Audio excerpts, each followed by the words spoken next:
Ladies and gentlemen, a very good evening. Welcome. Thank you very much indeed for coming this evening. My name is Ian McBride. I'm a Kent-based journalist, so do feel free to boo me. I also live in Kent, but not in this neck of the woods. My role tonight is to try and share this impartially. I have no vested interest whatsoever. As you can see on the top table, we have Dr. Hilary Newport from CPRE and Martin Potts from Highways England. We also have Martin's colleague Mike Brown. Both Hilary and Martin will do a presentation, and then we will throw the floor open to questions from yourselves. This is very much your meeting. Before we do that, I have to do the boring bits, the housekeeping rules. If you have mobile phones, could you please turn them off? If you can't bear to be parted, could you please put them on silent? As you'll notice, there are cameras around here. This meeting is being webcast live by Gravesham Borough Council.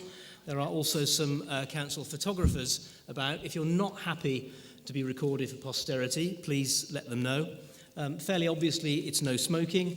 If anybody needs toilets, they are up to my left. And thank you to the volunteers from St John's Ambulance who are here tonight, doing a splendid job as they always do. So if anybody is feeling faint, please make contact with them. There is no fire alarm or fire drill scheduled for this evening. Should the fire alarms go off, the assembly point is back through the main door to my left and outside by the play equipment area. The plan is for each of the speakers to do a 15-minute presentation, and I would ask, please, you would show them the courtesy you would expect if you were making a presentation. So I'll ask, firstly, Martin Potts from Highways England. Okay, thank you very much, Ian, and thank you to residents of Gravesend for inviting me here this evening. I very much look forward to a stimulating and interesting discussion this evening. So my intention is to give you a quick overview of the proposals. I will have met many of you at the information events we've been holding in the borough. So if you've seen the material before, apologies. Those of you who might not have seen the material before, hopefully it's of some use to you.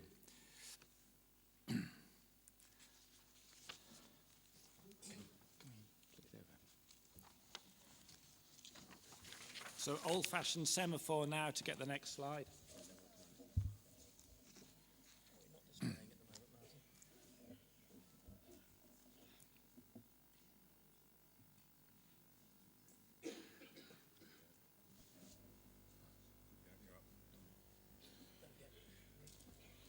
Okay, so hopefully you can see that from the back. I know there's a lot of information like infographic, but I'll just talk to the key kind of facts and figures. So just putting it in context as why we're here tonight, I guess it's because we feel there's a problem with the Dartford crossing that we need to solve. So just to put that in context, the crossing carries about 50 million vehicle movements a year, typically 150,000 vehicles a day. Sometimes it's got as high as 170,000 against a design capacity of 135,000 vehicles. So for much of the time, the crossing is congested. The other thing we need to recognise is that within that traffic mix, there's quite a high volume of heavy goods and light commercial vehicles. It being the sole crossing of the Thames, it's clearly the only way that sort of traffic can go. We're also recognise within our traffic modelling work, as the economy grows and develops, we recognise that content, that heavy goods and commercial vehicle content will increase to 34% by 2041, which is our design year. That design year, it's a bit of a terminology thing, but basically government doesn't invest in major infrastructure that's fit on the day of opening, but rather tests that infrastructure is okay for 15 years beyond the opening date. So that's where we come up with this magic date of 2041. So performance of the crossing. Over the last month or so, we've had a number of incidents at the crossing. A couple of weeks back, of course, we had Storm Imogen, where we had to close the bridge for a day. I was at a public information meeting in South Ockenden that day. I live in Kent. It took me 4.5 hours to go 3 miles from South Ockenden to the bridge. So I do recognise from personal experience that in performance terms, when something goes wrong on the sole crossing of the Thames, it does mean gridlock for local communities in both Dartford and Thurrock, and also further afield, clearly here in Gravesend, as that traffic chaos spreads out. So the other day I was going up to Essex, and there's a problem on the A2. I think it was, I know it was coastbound, and that caused a degree of confusion as well. So whenever we get these incidents, and typically they might take 27 minutes, I think on average to clear the incident, the effect of the incident takes between 3 and 5 hours to clear. So why does that happen? Well, because traffic basically queues in a queue that grows very quickly round to junction 3 or up to junction 29 and beyond, as traffic is frustrated in making that crossing journey. And then, of course, we need to think about safety and environment. So the actual A282, as it goes through Dartford, is clearly a very congested road. We've got lots of local junctions, lots of merging traffic as the heavy goods vehicles try to move to lane 3 and 4, which perversely is where the larger of the two tunnels is. And that in itself leads to a higher than normal average of incidents that we are talking to. So you all know the problems. I don't really want to dwell on it further, but that just kind of puts it in context. It's a big problem that we need to solve. It is consistently, Dartford Crossing is consistently one of the worst 5 performing bits of our national network. So let's just recognise what it is. It's a serious problem we have to solve. So a bit of reflection on what the objectives of the project are all about. Basically, they're threefold. Looking at transport, looking at the economy, and looking at the community and environment. So as far as transport, we've got benefits. But in terms of other aspects, it would have limited a wider economic value. It is and could only be a widening scheme. So whatever we do by way of additional crossings of the river, whether it be a tunnel or a bridge, the benefit of that crossing is limited by virtue of what you can do on the approach road to it, particularly through Dartford. We've got a very constrained corridor through Dartford. All we could sensibly do is open up the hard shoulder to live lane running, which would mean another lane of traffic. So you wouldn't get the maximum benefit of another 2-lane crossing the river because you can't get that traffic to the crossing. Moreover, if we did improve the approach roads in a dramatic way to get all that extra capacity used, we'd have to be demolishing hundreds of homes in Dartford to facilitate that, and it would be an unaffordable scheme, and it would be hugely damaging to Dartford and the locality.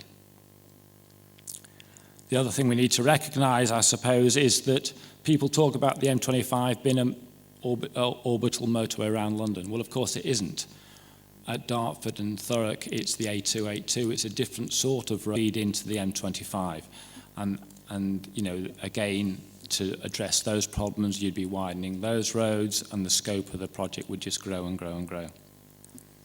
So then we need to think about construction. Constructing a solution at Dartford would entail a much longer construction period from those other options that we considered. It's essentially because we'd have to relocate all the buildings and so on we have at Dartford to facilitate construction of another bridge or tunnel. This would add 2 years to the construction programme. Construction activity itself would be extremely difficult and challenging because we'd be constructing major infrastructure whilst also operating a road carrying upwards of 150,000 vehicles a day. That would be a considerable challenge to the business. In early 16, our proposals, and that's essentially what we're doing here as Highways England. So in all consultation material, we're very clear in explaining that Highways England believe that the proposed solution is a solution around a crossing east of Gravesend, location C. But as the Minister said in announcements the other day, clearly the government have yet to make their decision, and clearly in that sense, if people are minded to comment on location A, of course, you're at liberty to do so. So what are we consulting on as Highways England? Essentially, it's routes 2, 3 and 4 in Essex as viable options, and the Eastern and Western Southern Link as viable options. All have commonality in a bored tunnel crossing east of Gravesend. So in combination, clearly there are 6 possible routes there that we believe as Highways England are viable options that would satisfy the project objective.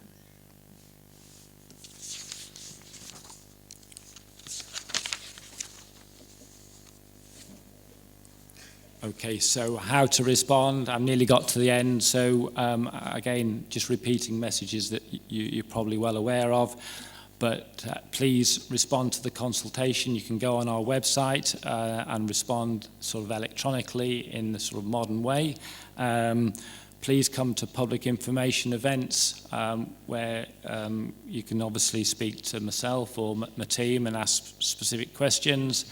The next events in this side of the river are next Monday and Tuesday in Maidstone and Rochester respectively.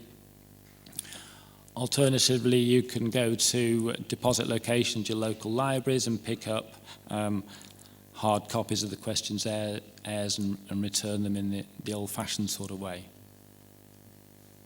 Okay, thank you very much indeed. I'll now invite Dr. Hilary Newport from the Campaign for the Protection of Rural England to speak. Thank you, Ian, and I'm delighted to be able to be here this evening to be able to explain what CPRE Kent and my colleagues within the Kent branch as well as our national office are bringing to this consultation. I want to make it absolutely clear that our consultation response is going to be that both choices remain entirely unacceptable to us in terms of impacts to communities, in terms of impacts on the environment, and against the backdrop of levels of air pollution that are already intolerable.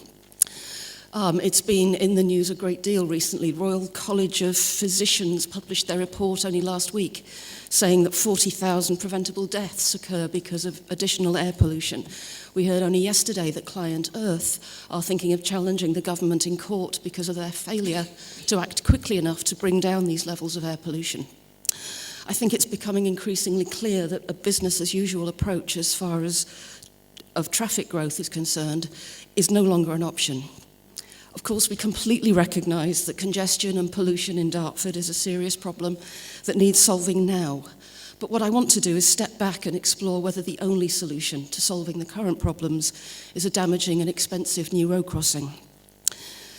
About a quarter of the traffic that's using the Dartford crossing at the moment, as Martin has said, is freight, and I want to focus on this in particular in order to demonstrate how we've arrived at the position we're at, and maybe to share with you some of our thought processes, and maybe for you to test our thought processes yourselves as to whether we're coming to the right conclusions. Now, for all sorts of reasons, mostly historical, the UK is heavily dependent on road-based freight.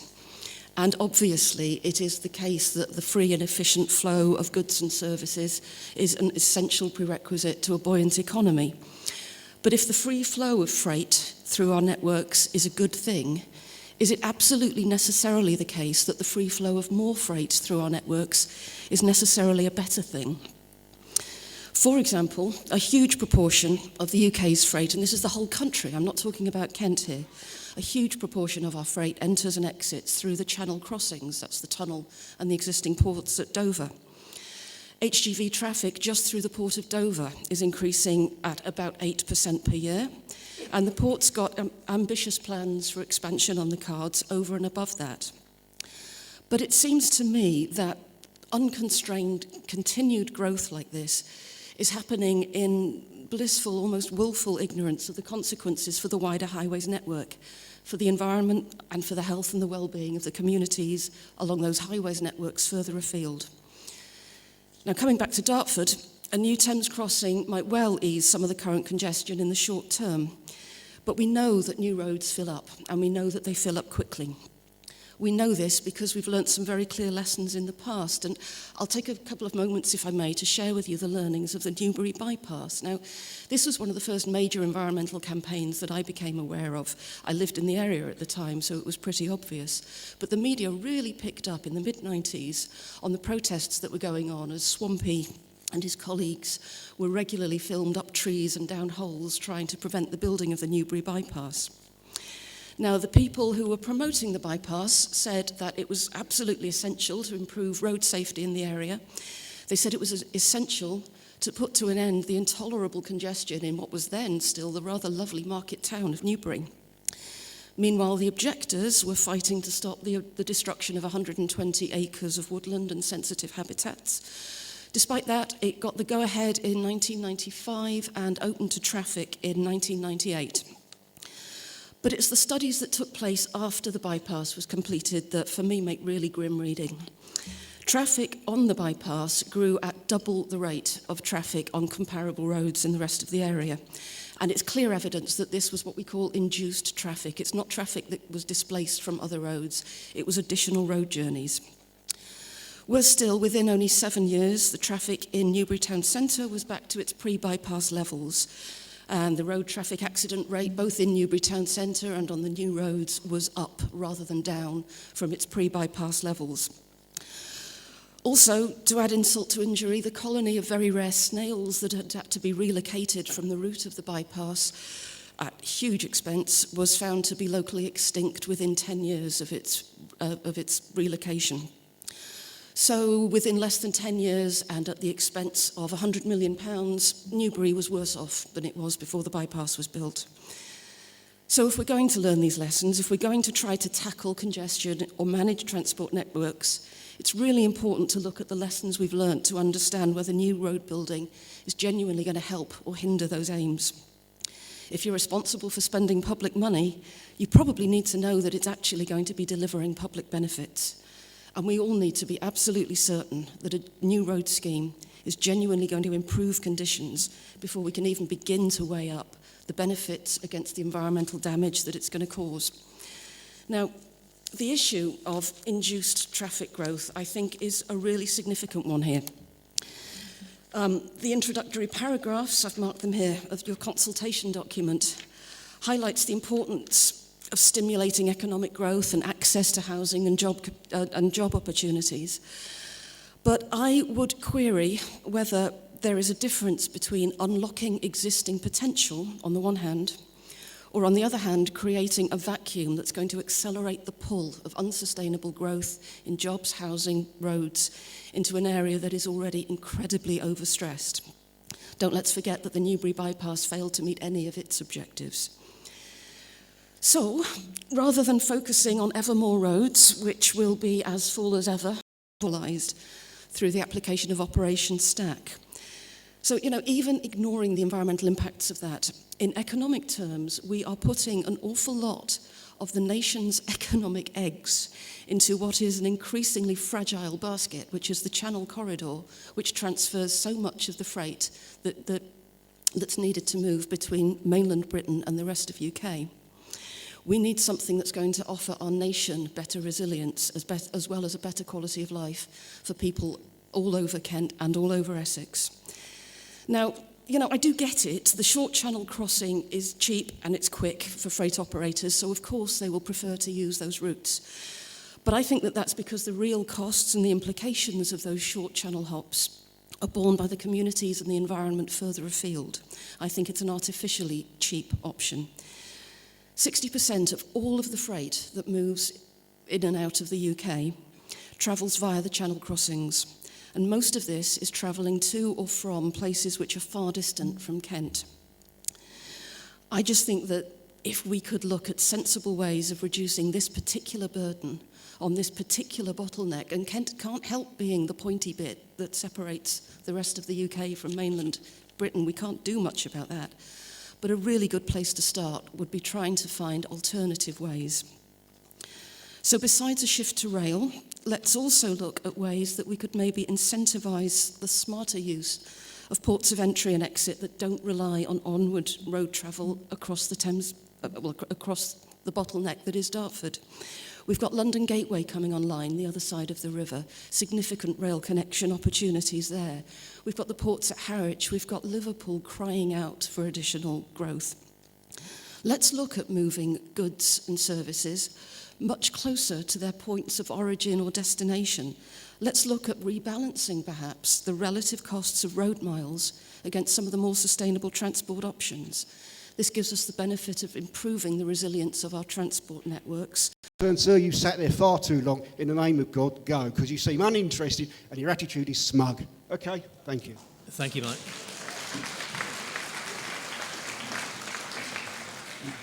Can I just ask, ladies and gentlemen, I appreciate feelings are running very high tonight, but please can you not make it personal? Thank you.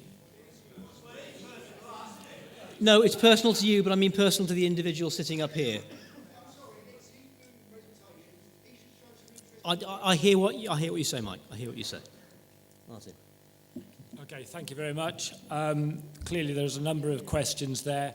I hope I've captured them all. So I think one of the first questions I think you raised was about charging and toll levels. So the current government policy is that any new crossings such as what's been proposed would carry a charge. So that's the first remark. In terms of where that money goes, it goes into Treasury. So let's squash any of those ideas that it goes anywhere else. In terms of housing, of course, I empathise with those people who are personally affected. We all live somewhere. I think the point I was trying to make is, and we can't lose sight of the problem we've got to solve, and we can't walk away from, is that we've currently got road infrastructure that doesn't work crossing the river, and the local conurbations, whether it be Dartford, Gravesend or Thurrock. Clearly, when things go wrong on that road, as sadly they do from time to time, there are accidents. We can't do anything about that. These things happen. The tailbacks are back up pretty quickly, and the rat running that goes on around that occurs. So our proposals essentially are to address that problem. The worst thing you can do for air pollution, recognising that the traffic on our roads is a contributor of air pollution, is to actually have standing traffic. These proposals are around making viable options that will free up that network and make it work. That's really what ultimately we're proposing. The gentleman down here, just in the second row with his hand up. Get a microphone. Thank you. After 30 years... Sorry, could you just say your name, please? It's Raymond Stiles from Cliffwoods. Thank you. I've spent 30 years as a service engineer going around the M25 and the road network, and it really infuriates me to the fact that I spent probably best part of half a year in delays on the M25 going to that Dartford Tunnel, where I've had to go the option of the M26 down to Cuxton Road to get home because I can't get the access route to come off at the A2 junction, all because of the tunnel delays.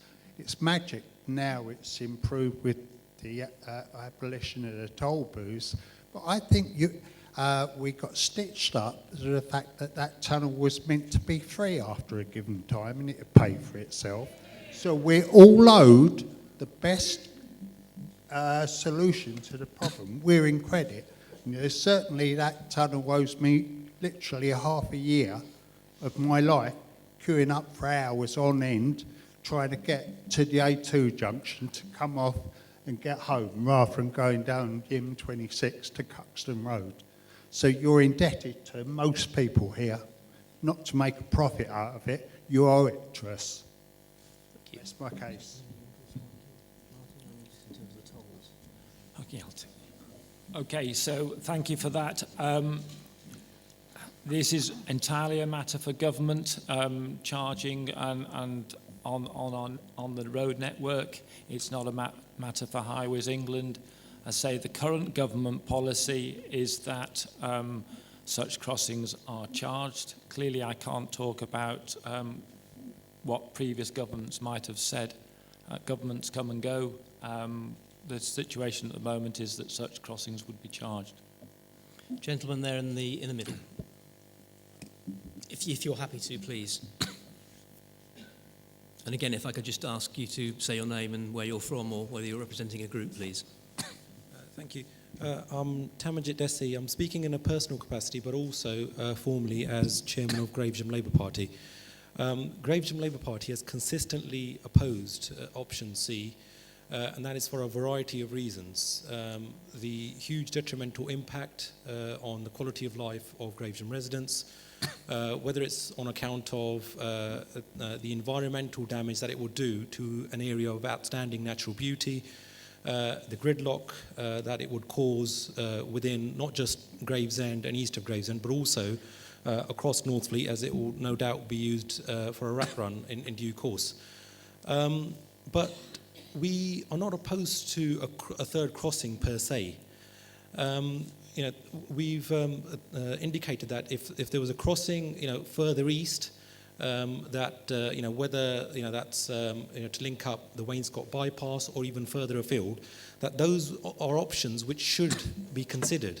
Now, originally, when the idea was mooted, it was sold to us that there would be consideration for trying to link the M11 to the M20, in view of the wider national strategic for our road networks. Now, why is that not being considered anymore? Because the current option C is merely linking the M25 to the A2. Also, there was talk that what we should be doing is that we want to get rid of a problem of a bottleneck. Now, isn't what we're doing with option C merely creating another bottleneck? Because you'll be having a tunnel at a huge expense, in excess of £5 billion, to create a two-lane road, which there will be gridlock on both sides. So how can we address that? I'll leave it with those two questions. Thank you. Okay, thank you very much. So there's a couple of important points there that clearly we need to cover. So the first one really was a challenge around why haven't we looked further east? Well, of course, we have looked further east. This was done back in 2009 in the studies that the department led that looked at 5 options, A, B, C, D, and E. We then had a previous consultation on Lower Thames Crossing in 2013, where the government were asking views about A, B, and C, which ultimately led to this consultation, where clearly we're bringing to you all Highways England's views on options A and C. Now, the reason routes further downstream were discounted was primarily because they didn't do anything to address the problem that is congestion and serious implications of that at Dartford. Studies for a route that goes from essentially the end of the Wainscott bypass and the Isle of Grain up to Canvey Island showed that only 3% of traffic is drawn away from Dartford. So you'd still be faced with a serious challenge around the reliability and performance of the Dartford crossing. Also, we need to recognise that, of course, as you go further downstream, the river is getting wider, so the actual cost of that infrastructure is going up. And also, of course, we need to have significant investment to build the road capacity to get down onto Canvey Island to service such a crossing. So, at the end of the day, Highways England is challenged to find affordable solutions for government. Government wants to sort the problem that is the congestion at Dartford. It is keen to sort it, is keen to work with communities to find affordable solutions. Not just incrementally crawling towards the lowest common denominator. Thank you. Martin? Okay, so just speaking to that freight point first and rail, and then I'll just pick up the other points. So in terms of rail capacity and its suitability for freight, in earlier study work in 2009, we concluded there's enough freight capacity on the existing rail network that's unlikely to be filled by 2031. So what we've got at the moment really is some capacity there, but commercial decisions are commercial decisions, and freight is moved as it currently is. The other thing I read to kind of just explain, I guess, and it, you know, it might be uncomfortable sort of hearing this, but you know, you're talking to Highways England. We have been tasked by government to look at a road-based solution to what is the Dartford problem. This is about our duty as the highway operator to make the highway network work. Yes, we can take away comments you've made on wider policy matters, but they're not for Highways England. As far as the lady's comment about the A2 and the A228, yes, as part of our traffic modelling work, clearly we do look at the knock-on effect on associated roads. Our traffic model does include projections for Ebbsfleet Garden City. It does include projections for other development in local borough council plans and so on and so forth. You know, my team have worked with your local authorities to understand what your the local plans are, and the traffic that would be generated from those local plans, those local sustainable plans, has been factored into our design assumptions. Gentleman at the top, on the top tier with his hand up there, please.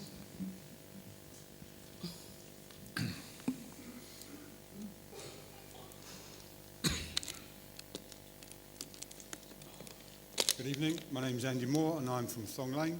I've got two things.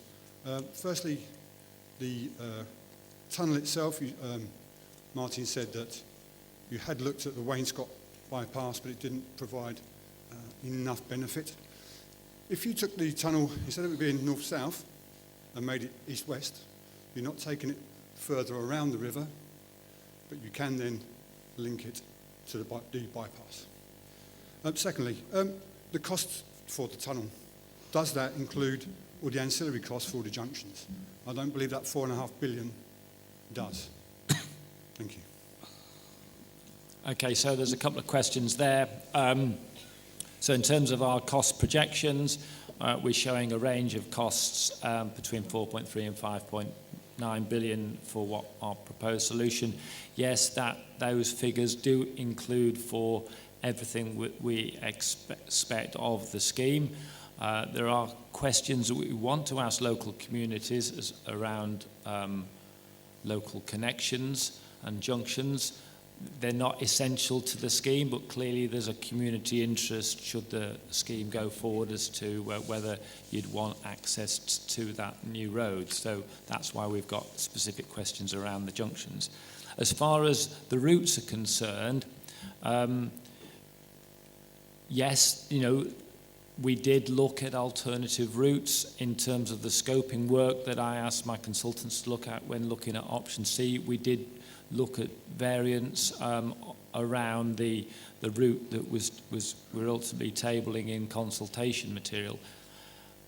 What we found was there was only one viable place to actually build a tunnel under the river, and that's at the location that's shown in the detailed plans. Why am I saying that? It's largely because of the sensitive nature of the Ramsar site that follows the course of the river, the marsh site, and so on and so forth. So we need to be crossing that at the shortest location, but also in a practical position where we can connect back to the A2 or the M2. Lady just down here in the third row.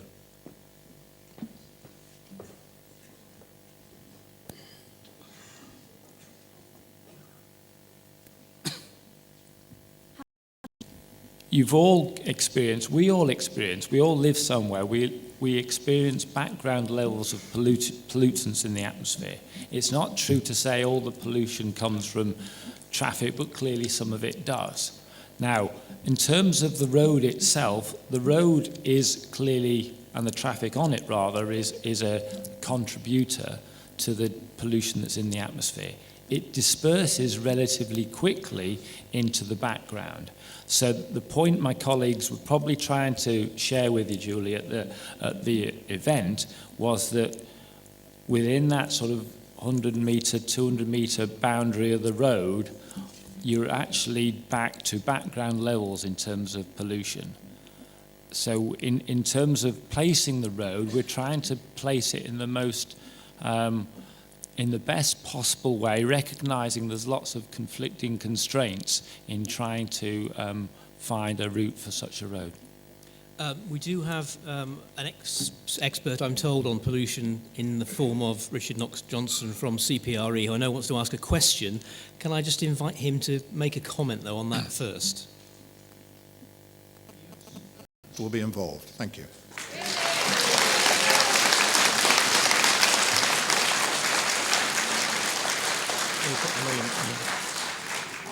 Martin, I appreciate you're not a legal expert, but... Okay, thank you, Richard. Very much value that question. Clearly, there's a bit of challenge there. What I can't do here is talk on behalf of government. You know, you must recognise I'm here in representing Highways England in its duty to government in terms of proposing this scheme. One thing I can say, though, is government clearly in the department, you know, we are looking at the transport fleet. You know, there is a recognition that over time the transport fleet will get more environmentally better in terms of vehicle emissions. You know, we can't get away from the fact that the current way the highway network is operated carries significant volumes of traffic at Dartford, 50 million movements a day, a year rather, upwards of 150 to 160,000 vehicle movements a day. That is causing real problems at the moment on the A282 corridor and the A13 corridor, exacerbated by standing traffic. That is fundamentally the problem we need to address. Now, the best thing a highway operator can do to contribute to the environmental reduction is to make sure that the traffic on the network is kept moving. In that way, it produces less pollution. Clearly, that's not happening at the moment in Dartford. These proposals are primarily about freeing up that traffic so it does move. And you know, and what are we proposing to do to make that happen? Well, yes, it is providing additional capacity. The lady in orange just down here, then the Reverend with his hand up, and then the gentleman behind him. Hello, my name's Anne Schuster. I'm a Chalk resident, and I am not a mathematician, but there's a fundamental point I'm really grappling with here. Tonight, you've stated that the increase in traffic flows across the bridge and the tunnels have exceeded 25% over its design limit.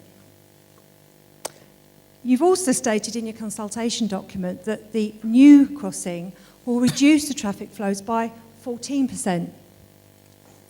And I'm not a mathematician, but how, by reducing 14% from a 25% overload, is going to cure the problem? That's the first thing.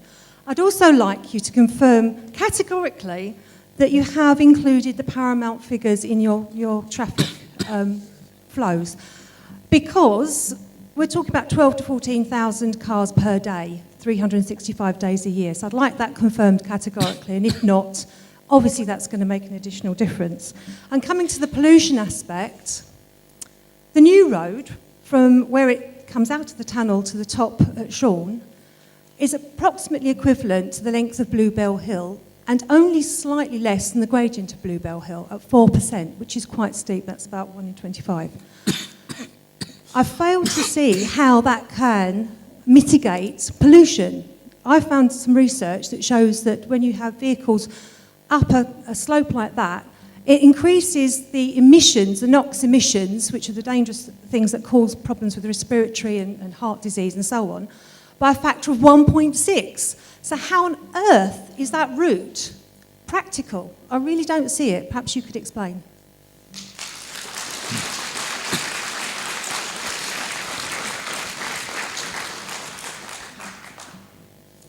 Okay, few things there. So the first question, I think, was about Paramount Park. Well, of course, Paramount Park is a private venture.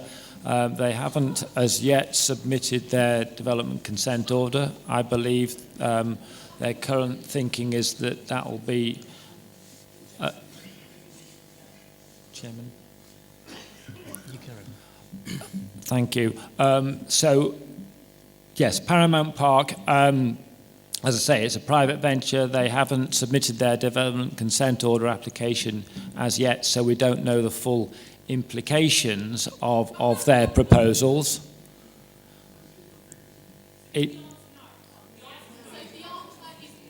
Hang on, can we have one debate, please? If we're going to have a load of people shouting, it's not going to be a coherent conversation. Martin? In absolute terms, yes, we haven't included the data. In sensitivity terms, we've considered it. You know,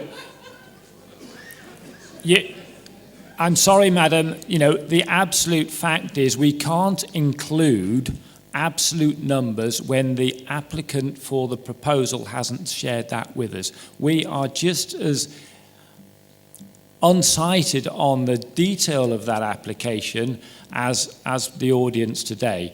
That developer hasn't declared its hand and shown that detail to us. In general terms, they talk about peaks of traffic demand on that facility bin during the interpeak on our highway network. So what do I mean by that? You know, on that peak morning, that commuting sort of journey on the A2, that won't be the time when people are going to the park. That's what they are saying in their consultation material. We don't know any more than that. Clearly, we are very keen to work with that developer to understand their plans, but as yet, they haven't declared that detail to us. So we are a bit unsighted on it. But we do recognise clearly with the plans that are in the public domain, all those development plans that local authorities have, both for housing and their general job creation and so on and so forth. We are aware of those plans, and those are factored into our traffic modelling work. As clearly other material is made available during the DCO process for Paramount Park, we will naturally include that in our traffic modelling work. So that was the Paramount question. I'm sorry, I've forgotten the pollution gradients. Yes, thank you. So yes, we do recognise clearly the topography of the landscape with the Kent Downs and the AONB and so on, and the river. You know, a road from the river going up over the downs would have to be a gradient of 4%, which is the sort of governed by our standards, basically. Gentleman here.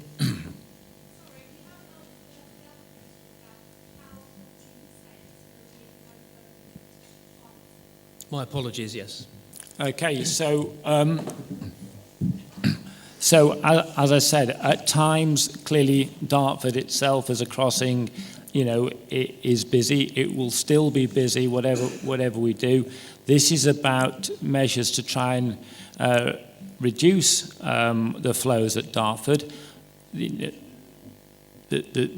best way we can do that is with this new proposal, which does bring 14%. Now, what does that 14% mean in reality? It means actually those journeys at Dartford are more reliable than they currently are. In terms of, you know, road networks, what pushes a road into unreliability is that pressure point when it's operating in a congested state and you get what's called flow breakdown and queuing and so on and so forth.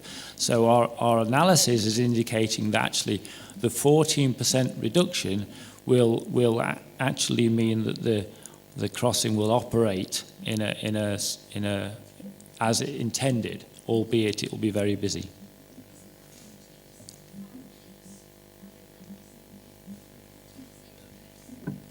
I'm sorry, we are trying to be fair to people. I appreciate everybody wants to ask a question, but with respect, you have had one. So I'd like the gentleman here, please. My name is Nigel Bourne. I am the Vicar of Chalk, but I'm speaking here in a personal capacity. I've been here for 18 years.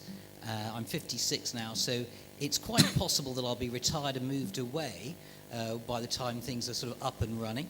But I don't want to think of the people who are left here, the people that I've been ministering to over 18 years, being left with a terrible situation. So I still feel a sense of pastoral concern for them, even though I myself might not be experiencing it.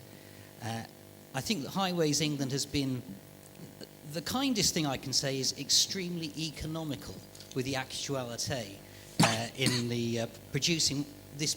You call it the consultation, but really it's a brochure trying to sell option C.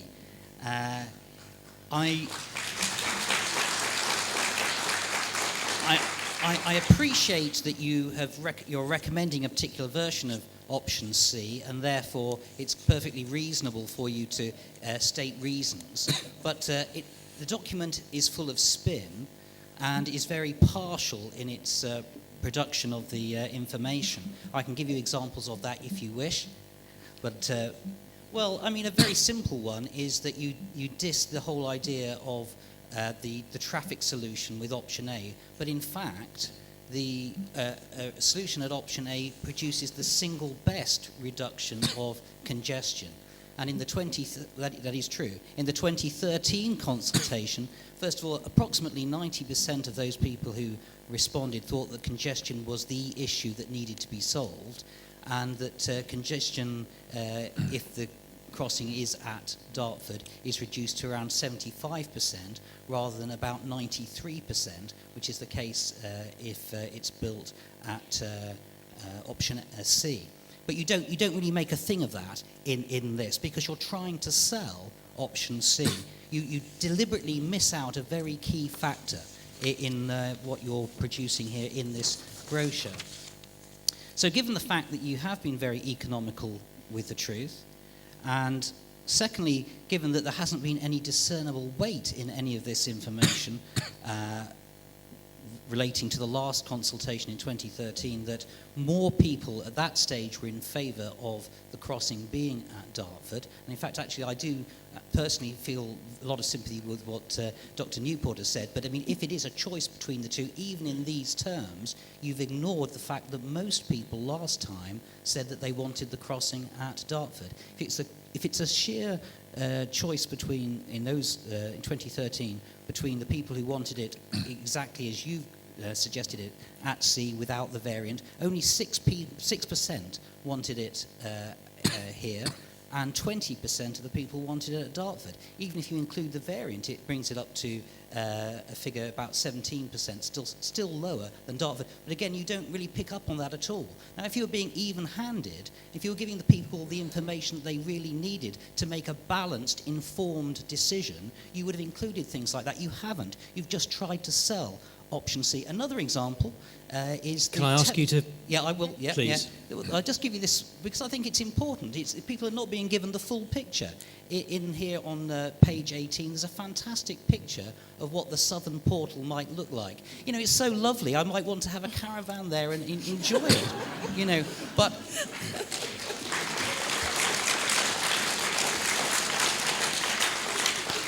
Not only is it so beautifully panned in, if that's the focused in, so you miss out all the connecting, linking roads and the church right on the corner, but you've also missed out things like the extraction fans, the pump house, the electricity substation, which the ACON report clearly said would need to be included in those things. So it's a pictorial lie.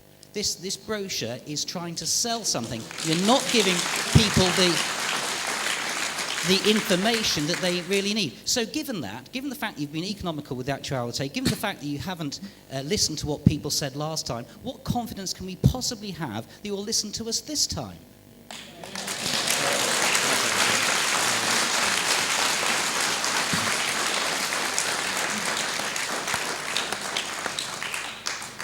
Good evening. My name is Mike Brown. I'm the Project Director for Highways England. I think I'm disappointed to feel that you do feel it's a selling document, because we tried very hard to make this objective. Well, if you let me explain, let me put this into context for you. Highways England was asked by the Department for Transport to assess, identify feasible options at locations A and C. And I think it's done that with a lot of thoroughness in the last 18 months, which has included traffic modelling, it's included consultations with the local authorities, statutory undertakers, and this part is the public consultation. It is a very genuine attempt to understand what the concerns of the people that are going to be affected by any future proposals to relieve congestion at Dartford are trying to do. And with reference to the number of people in the previous work, that's obviously all available for anyone to read. What we've tried to do through this consultation is to reach to a greater number of people. I think in response to the previous consultation, the response was actually quite small compared to this time. We're part of the way through the consultation period, and the response has been really very high, higher than we predicted, and our predictions were based on other consultations, for example, TfL's Silvertown consultation. So what we're trying to do here is to really understand. So we're not trying to sell. In fact, when I've been at public information events, I've said that quite clearly, and I know the team have to other people. We're presenting what we were asked to do. The Department for Transport asked Highways England to look at options at A and at C, and to indicate its proposed option. Now, Highways England has a point of view of its proposed option, and we set that rationale out in the consultation document. We've tried to do that in a way that's accessible and understandable and comprehensive. And it's disappointing if it feels like a selling document. It's not intended to be. It's intended...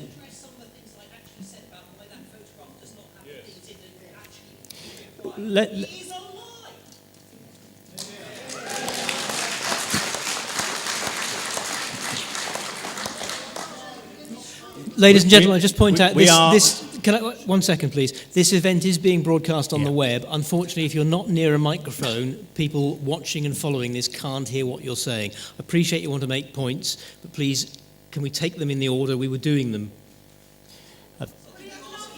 I fully hear what you say, that you're saying that hasn't been addressed. There is a tension, I think, when we go to consultation, is between coming later with all the detail or coming early to get early points of view. Yeah, we've come as early as we could with these proposals. We haven't got all the detail worked out. We haven't got all the design of the ventilation and all those things. I mean, if we'd done that and gone down to a high level of detail, we might have been another 12 months from now. Before I go to the gentleman there who's been very patiently waiting, the gentleman here did say option A produces the single biggest reduction in congestion rather than option C. Can I invite one of you to answer that? Okay, thank you. So, well, no. There's two. I'll draw you back to our transport objectives. So, yes, one of those primary objectives is about congestion. The state is about building a road network that is big enough to cater for the traffic that wants to move on that network. It's not about building excess capacity, because that's kind of unaffordable and it wouldn't be appropriate. Now, the real problem we have with investment at A, and we do recognise we could build extra capacity at A, that investment puts all our eggs in one basket. So what you actually have is an unreliable network when something goes wrong. And that's fundamentally the problem that is Dartford. We can't get away from that. Successive governments have grown and grown the crossing capacity. We're at the point now where any additional river crossing capacity, which we could build, wouldn't be fully utilised because the traffic can't get to it. I'm sorry, can I repeat the point that people can't hear what you're saying, and we want to allow as many people as possible to have their say tonight. Gentleman there who's very patiently waited.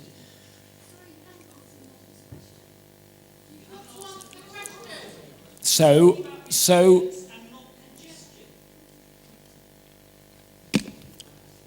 they are not mutually exclusive.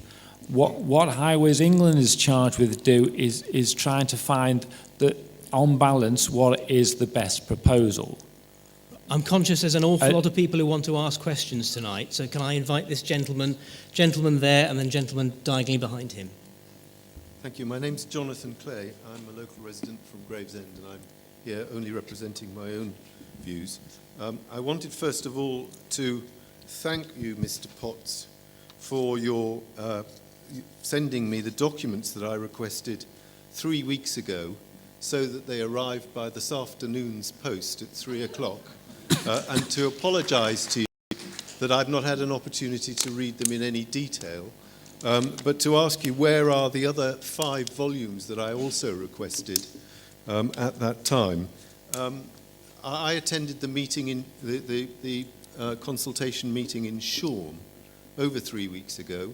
I rang, as I was asked to do, by the person that was dealing with consultation there, the number that is in the consultation brochure, and spoke to the hapless young man at the other end, who said that he knew absolutely nothing about it, but he would try to find out and would call me back.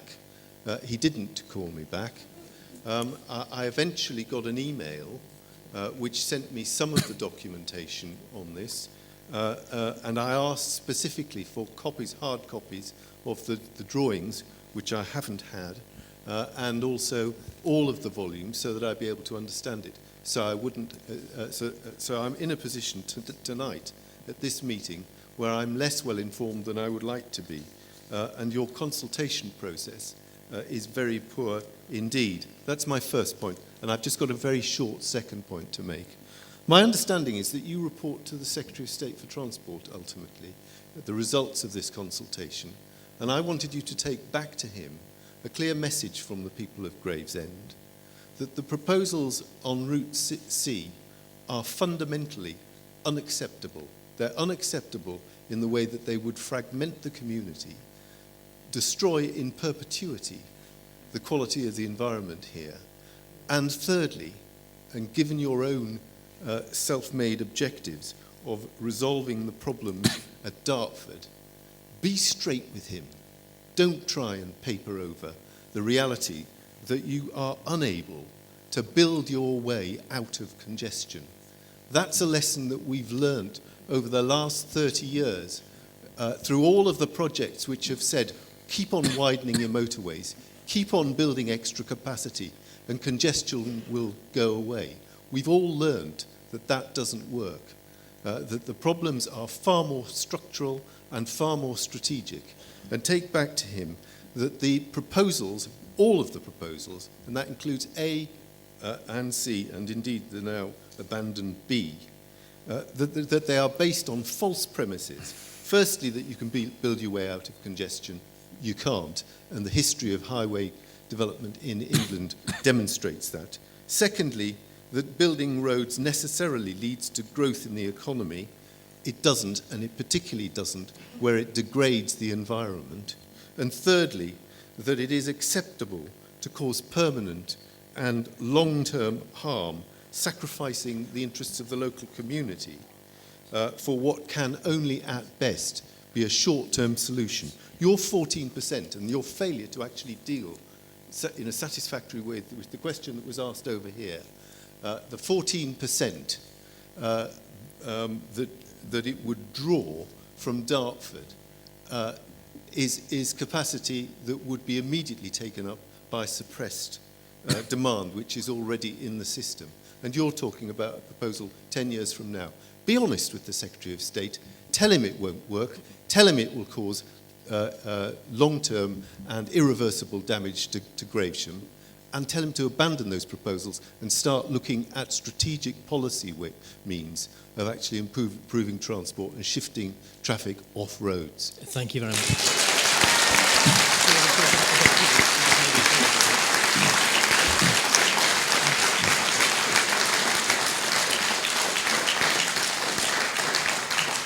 I'll ask Martin to talk about the issues you've had with the documentation not arriving, and then Dr. Newport to talk about the roads don't lead to the growth in the economy. Okay, so firstly, on a personal level, clearly I want to apologise for the fact that you've had to wait so long for your documents, but I'm pleased that they've come through today. You know, you know, the fact that we've got a full room tonight, and the fact that I've seen 10,000 people over the course of the public information events is evidence to me that actually we have got the message out there. We are engaging with the community. We're having conversations. Yes, of course, you know, when you rang our helpline number, that is a national helpline number for the whole of the business. You know, you can brief as best you can, but I'm sorry you got the response you did. The important thing to know is that, you know, we are reacting to those requests. Information is now getting out. Booklets are now getting out. You know, we've had to keep some booklets back to ensure we have information available at the public events, which is our primary concern. All the information is on the website. That is kind of government policy to message things digitally. We will obviously send material out when people request it. Dr. Newport, do roads lead to a growth in the economy? I was very struck, actually, by an underlying comment that Mr. Potts made just earlier. He said that commercial factors govern decisions on transport, and that's why we can't direct growth into more sustainable forms of transport. Well, I would suggest that for as long as that statement remains true, and of course, at the moment, commercial factors are the primary decision that drives the choices that people make to move themselves or to move their stuff. For as long as that remains true, there's nothing much we can do about it, and I think that's where the Secretary of State needs to be able to intervene. We are inevitably drawn to a process that just requires us to put a sticking plaster over the same problem of too much reliance on an unsustainable mode of transport. And I think I'm trying to articulate this inside my own head at the moment, but that's where we need to be intervening, because otherwise we are only ever going to have more of the same. And it won't be me, but it would be terrible to think that in 20 years' time my successor will be in a school hall somewhere in Sittingbourne or Sheerness having the same arguments and the same conversations. Now is the time to do something a bit better than what we've been doing. Hi, my name's Lenny Rolls. I am a local councillor, but I want to keep this very brief because I know there's other people who need to ask questions. I'm a little bit incensed. There's 2 points. Firstly, Kent County Council had a chance to offer up an opinion on three options, option A, B and C. In this consultation document that you've put to the public, it only really gives people a chance to put down their questions on their responses on option C, okay? Which comes back to another point. Several times there's been some posturing today in the responses that you've given, Mr. Potts, where you've used the government as a shield to avoid some questions, saying clearly you're from Highways England.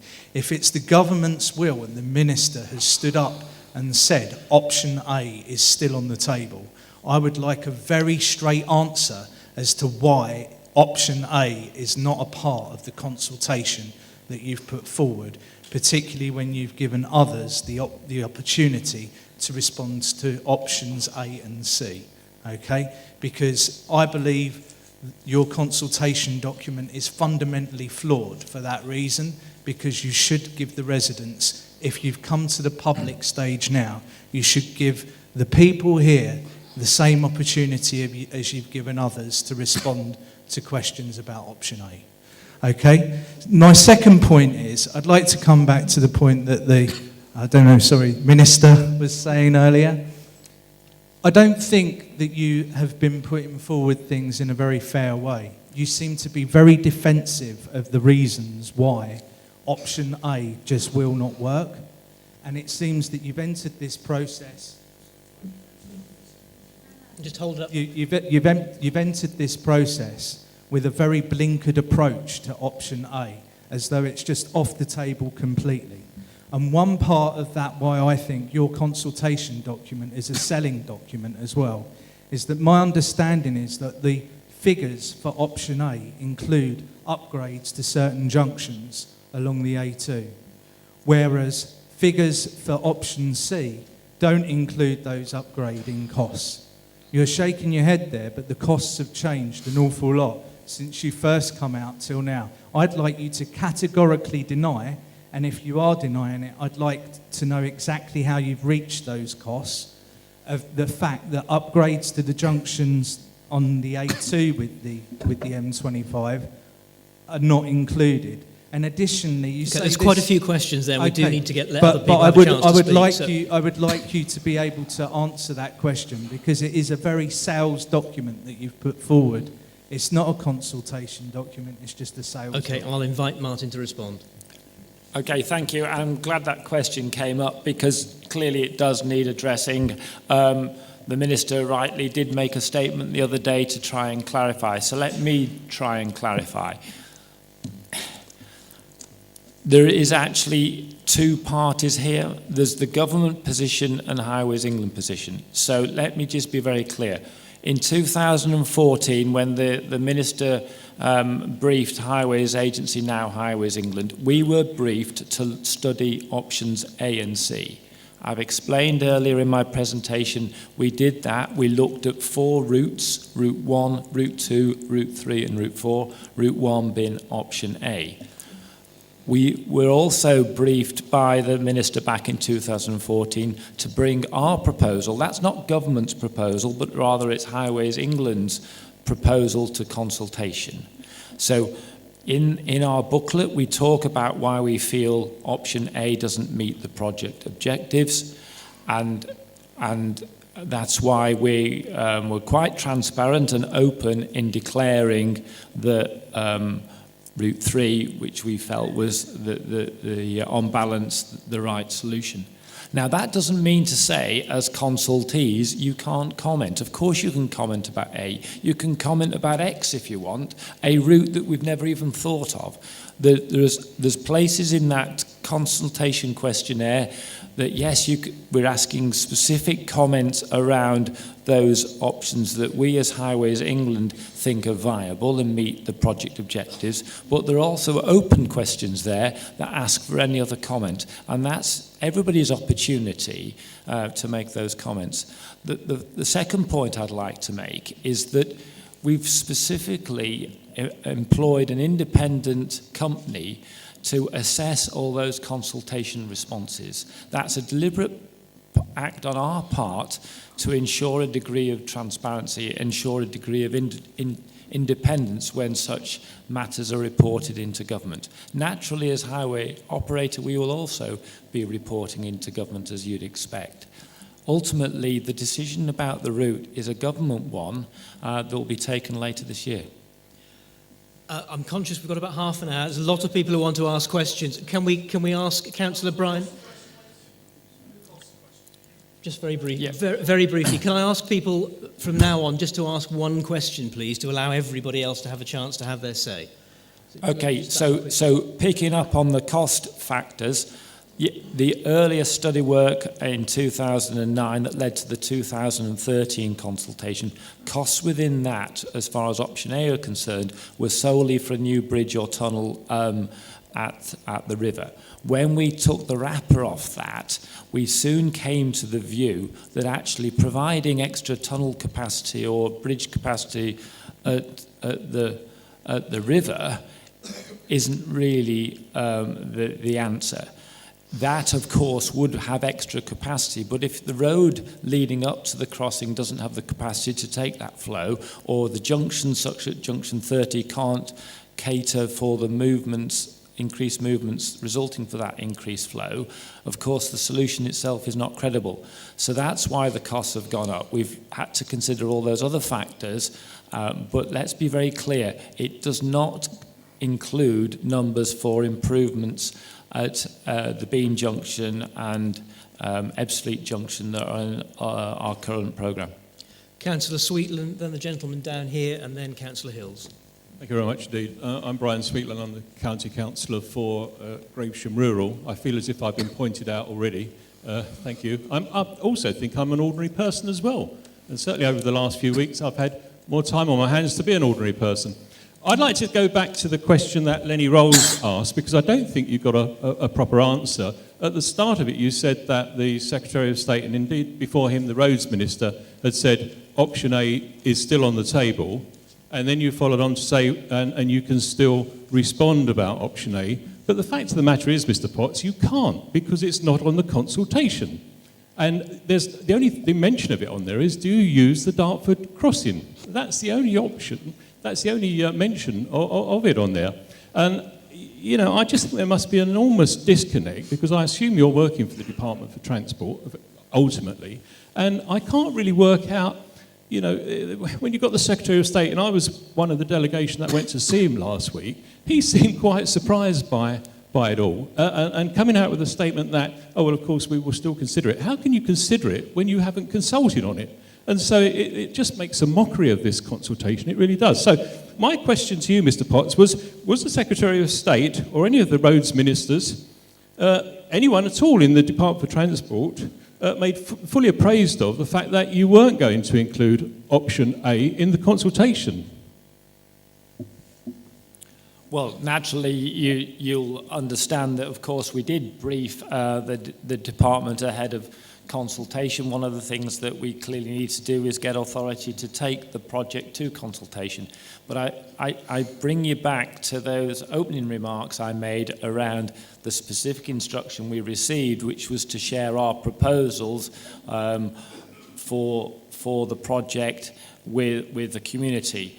There are opportunities. One of the leading questions in the questionnaire asks about option C. It also asks supplementary questions around any other routes and any other concerns people might want to raise. That's the opportunity people have to comment on A. I'm hearing also comments around D. I'm hearing comments about E, previous studies. I'm hearing comments about, you know, routes we haven't even thought of. So there are opportunities in those open box questions to respond in any way you wish. Mr. Potts, I mean, you just haven't answered the question. And the question was, and I wrote it down to make sure I don't get it wrong, was the Secretary of State or the Roads Minister or anybody in the Department for Transport fully appraised of the fact that you were going to only consult on option C? It requires a yes or a no answer.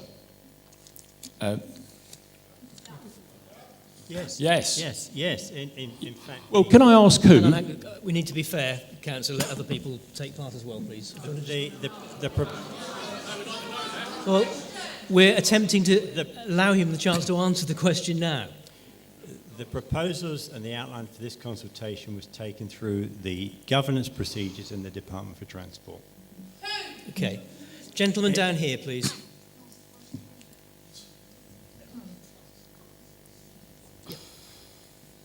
Name's Samir. Should just talk Samir into it. Jassel, Borough Council for Sean Cobham and Ludsdown. Mr. Potts, I think your studies are completely flawed because you talk about the roads around Gravesham being able to deal with more congestion. Well, the fact is, if after 6 a.m. on any given morning from Monday to Friday, if you're going London bound, you know, and we start from Strood coming up to Cobham, I mean, it's already almost standstill. So how on earth we're going to allow more congestion on those roads? And we go the other way, and I use it every morning to drop my son off in Rochester, and we use Watling Street, going down into Stroodways. Again, that's another road which is completely congested and which will be part of the spider run of roads which will continue to get congested if we go forward with this plan. But with my other hat on, I'm also the Cabinet Member for Business Development, but every business I've spoken to over the past 6 or 7 months has categorically said the same thing. This will be an absolute disaster for businesses in Gravesham and businesses that use Gravesham as a hub and supply their goods out of Gravesham.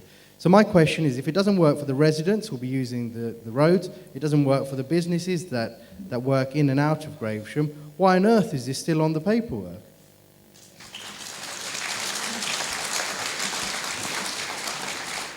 So thank you. If I heard correctly, I think part of that question was around the challenge that on the A2 at peak time that obviously carries significant volumes of traffic.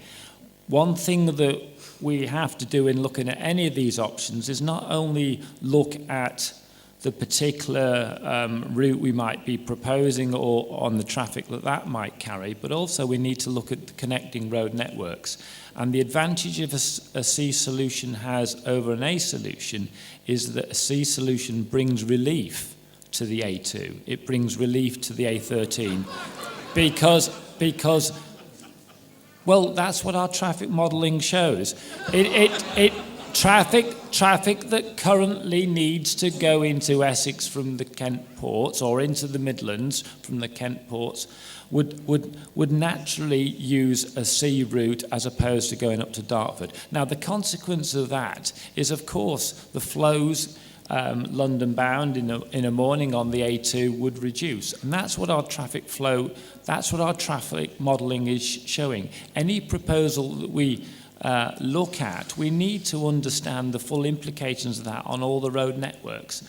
And that's a significant finding that C offers benefit over A. Councillor Hills and the lady behind. Can you use the microphone here, please? Or thank you. Thank you. My name is Councillor Hills, Leslie Hills, and I'm a Gravesham Borough Council member for Chalk Ward. I was hoping tonight to speak for a few minutes, but that wasn't to be. But if anybody's interested in what I would have said, we have another meeting tomorrow night at 7 o'clock at St Mary's Church in Chalk. So I thought I'd use the opportunity to announce that. There's been a lot spoken about pollution this evening. My concern is for environmental vandalism. I represent the people of Chalk, amongst others, but really this matter concerns almost everybody in the borough. At Chalk, we have it's just the area where the tunnel will be built, the entrance to the tunnel from the Kent side. It's an area of green belt. It's an area of high scientific interest. It's a major bird sanctuary, and the whole area is part of the strategic gap between Gravesend and Medway. The proposals, although you say you're only talking about highways, the proposals for option C include means to stimulate regeneration in the area, to produce economic growth and further development. Now, my concern is that as this is protecting land, where are you going to create all this growth and development in the area? We saw what happened at Dartford. Even the approach roads to the tunnels have adjacent new housing alongside them. We've seen hotels, supermarkets, business parks. I don't want Chalk and Higham Marshes to become another business park such as they have at Dartford. So where is all this local development going to come, as you mention in your document?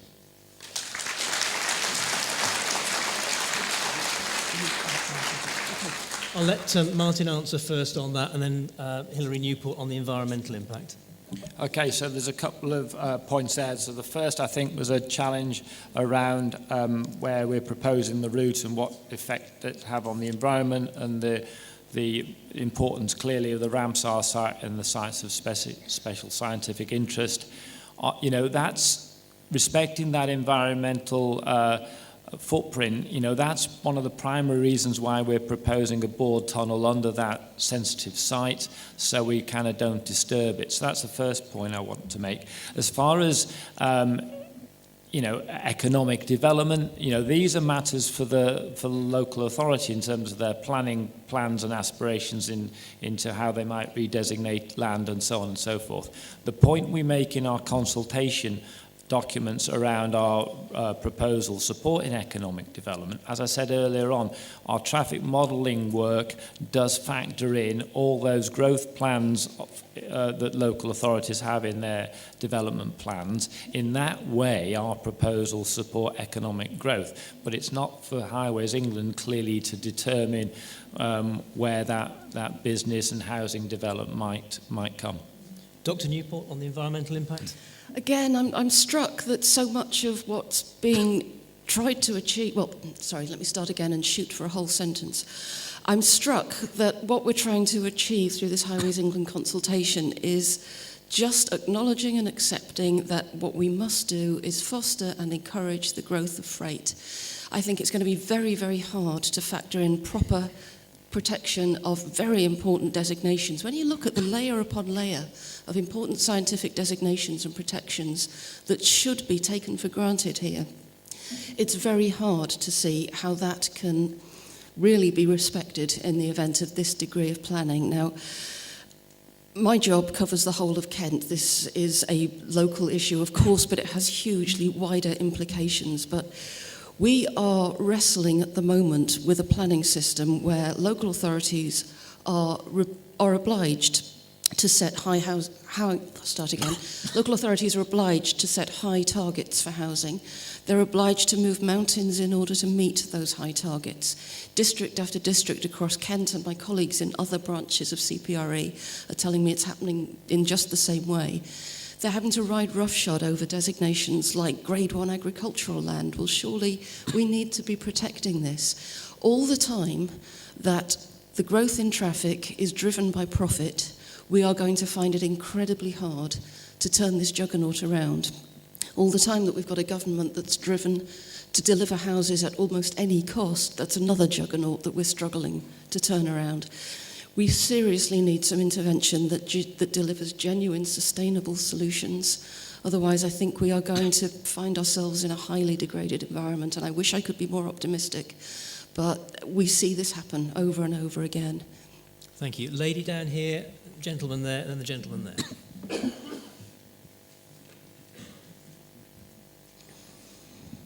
I'll have to grow.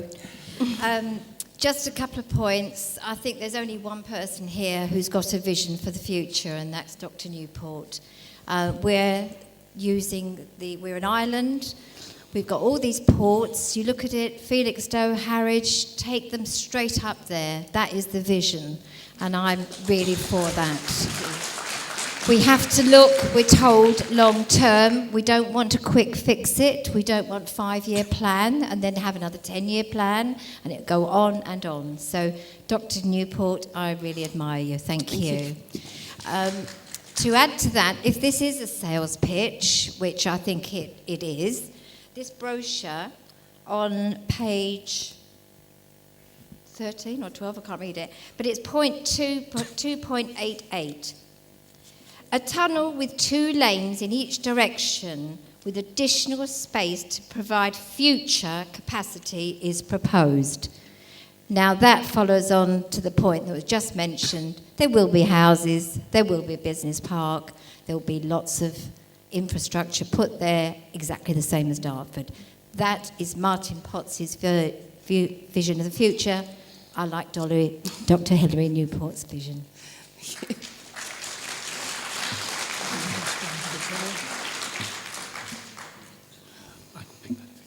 So, yes, I think there's a question there, although most of it was a statement, I believe, but I think the question about the tunnel, yes, we are talking about an oversized tunnel. One of the primary reasons we would propose such a tunnel in that form is to consider the safety implications. One of the ways you can operate those tunnels safely is to have an emergency lane.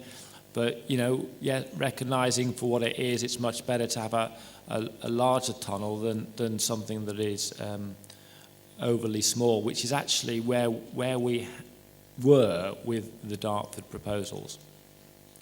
Gentleman here in the 4th row. Could you come round to the front, sir? Apologise for the disruptions. If I could ask people if you could identify yourselves, please, just for the purposes of the webcast. Thank you. Once you get to the microphone, yes. Thank you. Thank you, Mr. Chairman. I'm Makan Singh, one of the local councillors representing Pelham Ward. And I believe this construction will affect the whole of Gravesham. That is my sincere opinion. And I'm glad to say that we've had fair discussion at the local authority level, and we're all very united to point out to the government that this particular option will be devastating. For when I came to this country, and when I lived in Yorkshire, I was told that Kent was known as the Garden of England. It appears to me that it's becoming a garden of jungle, garden of concrete. Unfortunately, I know we've got to have an infrastructure. I understand we've got the Eurorail, which is good. And may I say, Dr. Newport is very imaginatively, innovatively said we need to really direct some of our heavy traffic onto the freight rail, the freight traffic onto rail. And you've said very rightly, Mr. Potts, yes, we've got the capacity. And I can't see why. And I'm saying successive governments haven't really paid heed to this rail traffic. You know, we need to put the traffic on the rail.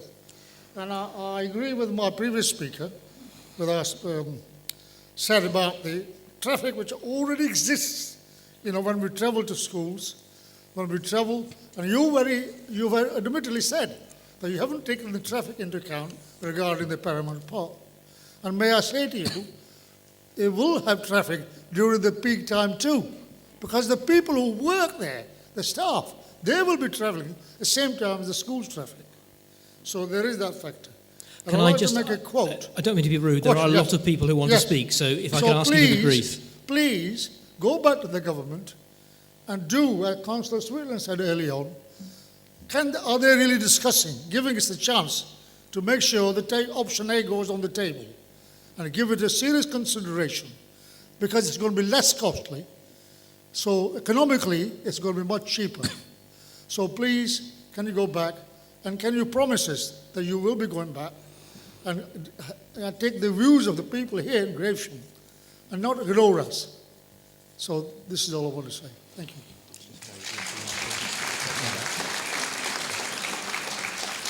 So just to avoid any doubt, if anybody in the audience wants to comment on option A, you must do so. You know, the Minister has been very clear in his announcements about option A. Option A is still there. We did study it in detail, in comparable detail with options 2, 3 and 4. And as I say, we concluded that against the transport objectives of the project, it performs less well. Gentleman here. Thank you, Chairman. One of the things I've found as a problem, I'll say who I am first. I'm Colin Keller. I'm the Kent member for Gravesham East. And I'll say that I wasn't intending to speak tonight because I've had opportunities. Just that there's been a number of comments that have concerned me. We've heard about congestion at the current crossing at Dartford. We've heard of the problems with the A282. We've heard of flow breakdown, and we've heard about the standing traffic and the environmental impact that has. It's all accepted, and I've got great sympathy for the people at Dartford. But however, we're then told that this new crossing will only actually take 14% of that traffic away from the Dartford crossing. So I believe that you failed to answer the fundamental question that is really sitting there and staring us in the face. Given that northbound traffic has to be stopped at Dartford at least 15 times a day in order to enable other traffic to go through that tunnel, can you tell me how you consider building this additional crossing east of Gravesend actually deals with the congestion at Dartford, deals with the impact of the A2 because you've not come up with any suggestion to actually bypass that completely and build a completely new crossing at that location with a bored tunnel. How it deals with the flow breakdown that you currently suffer and will continue to suffer at Dartford, and how it deals with their problem of the standing traffic and their air pollution problem. When you ask those questions, I think you get back to the fundamentals and you conclude that this one shouldn't be going ahead. So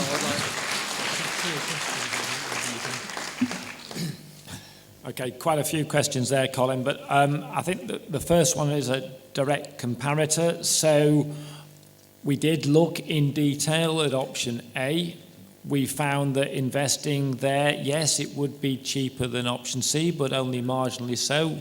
Our figures were about £3.5 billion for that proposal. It would induce a 5-minute improvement in peak time, assuming the road network is kind of working properly. We'd have the same transport benefit with a C solution that brought about by the reduction of traffic that the 14% draws away from Dartford. So they are directly comparable in that respect. I think, you know, we're talking all evening here, we've been talking about kind of final solution. We also need to recognise what construction means, and we've paid little attention to that. Constructing at A would be phenomenally challenging. It would disrupt traffic like you haven't seen before. If you thought that building the free flow infrastructure was troublesome, building a new crossing there and all the associated changes to the road network leading to it would be of an order of magnitude again. There'd be 6 years of construction activity. Why am I saying that? I'm saying it because Highways England know this sort of thing. This is our business. We've spent many years, I was personally involved on the M25 widening work in the last 6-7 years. You know, it is phenomenally challenging to build additional infrastructure alongside live traffic. You know, that would be a significant challenge to us to make that work. That's one of the, you know, the reasons we're also thinking it's not viable. Economically, it performs less well. So, yes, in terms of the ultimate position, it performs similarly to C. Okay, Martin. Lady down here, gentleman up there, and then Councillor Cubitt.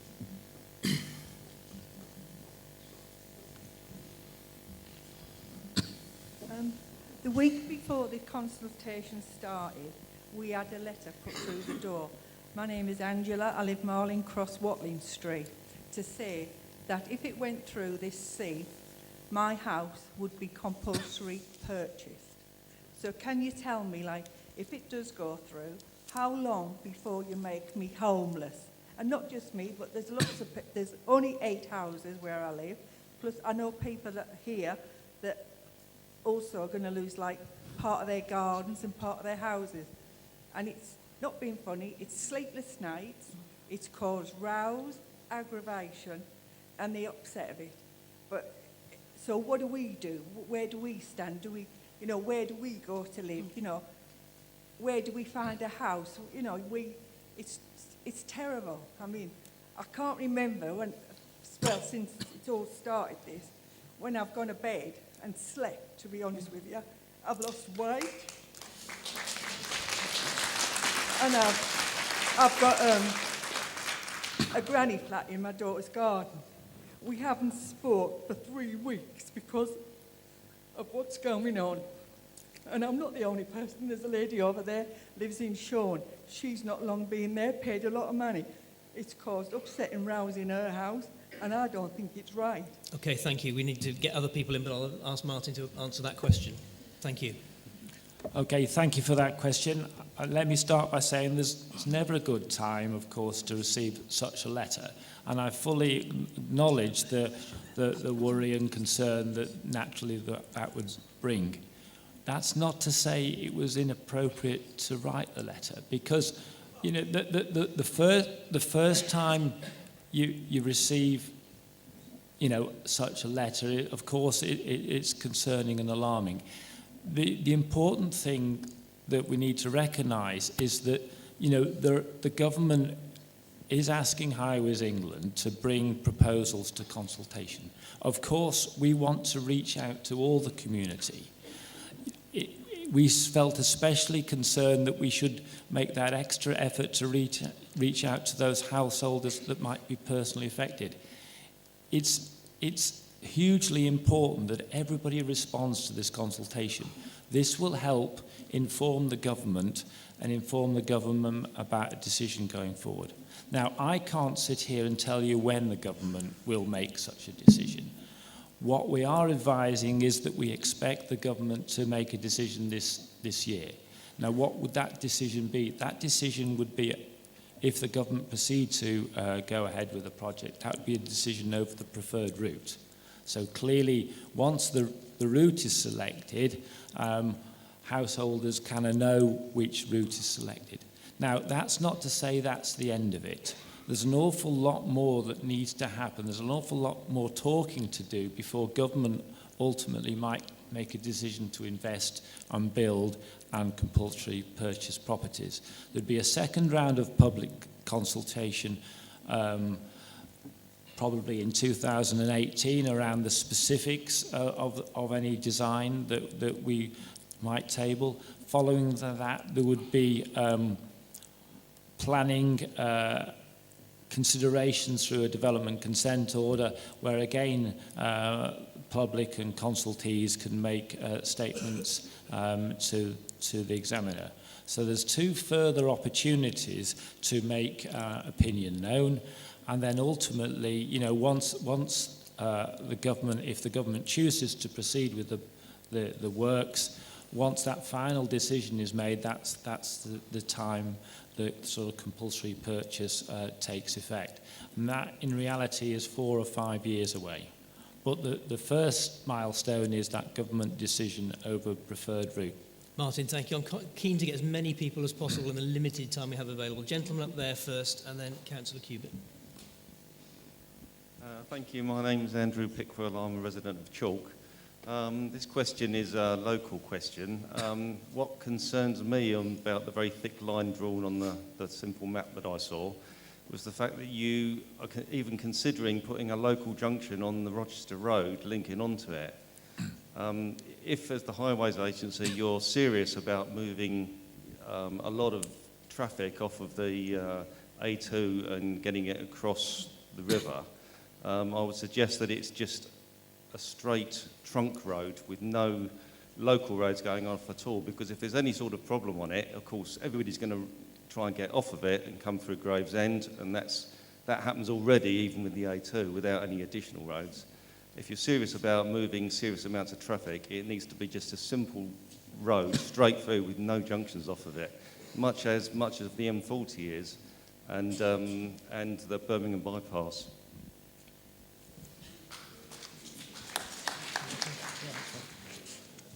Okay, thank you very much for that question. And of course, you're quite right that a local junction isn't absolutely necessary of this scheme. The scheme is primarily about improving capacity on the strategic highway network, and that's about ultimately connecting the M2/A2 with the M25. That's why we've got a specific question in the consultation around junctions. You know, we need to know local community opinion. There might be a desire to have connectivity, there might be a desire for no connectivity. There's kind of a saying, a bit of banter in the office about the network. Our network, the strategic network, would run exceedingly well if there are no junctions to it.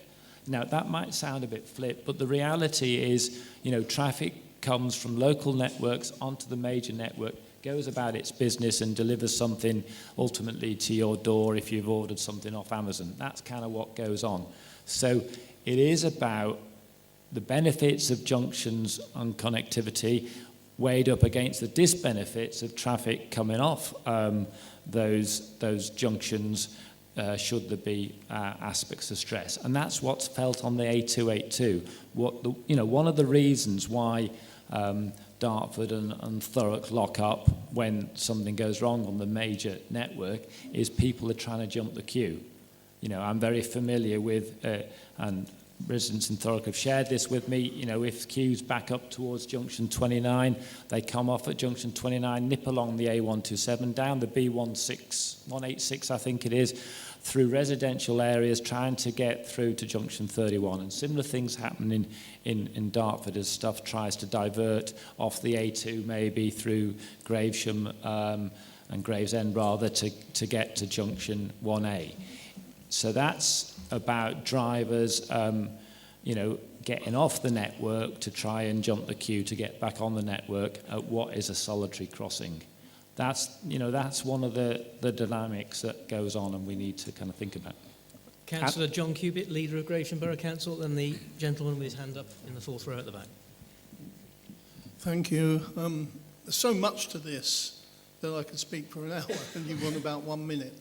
First of all, the strategic answer is the one that Dr. Hilary Newport's put forward. Unfortunately, I think it's going to be longer than we have in order to deal with what we have to deal with. But coming back to the local plan, and why I particularly put my hand up to this assessment has got nothing to do with our local plan. Our local plan shows no building, no business parks, no houses, whatever in the whole of the area that the environmental area that this is looking to decimate. So don't say we've taken on board the local authority, maybe some other authorities, but if you've taken our local plan into account, there's no extra traffic due to any housing or build right across that. But I can come to the question. There's two elements. The big problem, as you said, if things can go on without going through junctions, join the M25 to the M25. Don't go through all the mishmash of the local traffic at Dartford. They've built a 6-mile tunnel under Paris. It shouldn't be beyond the width of our highways, England, to perhaps go underneath the whole damn lot. But my question, and this is the fundamental question for this proposal is absolutely not viable. The traffic to and fro from Dover Port uses the M20. How does the M20 traffic get to your tunnel?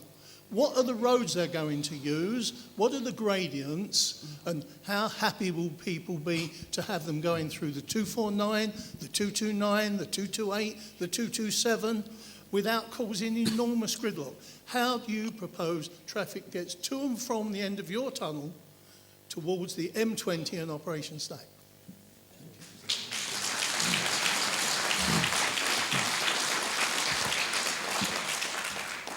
Okay, thank you. So, as I indicated earlier, our traffic modelling work does recognise what's going on local road networks, and it is predicting that 40% of traffic would be diverted from Dartford to the new tunnel. Yes, some of it will go on various routes to get to that new crossing, whether it be on the M2 or the M20. Right, gentleman there, and then gentleman down there.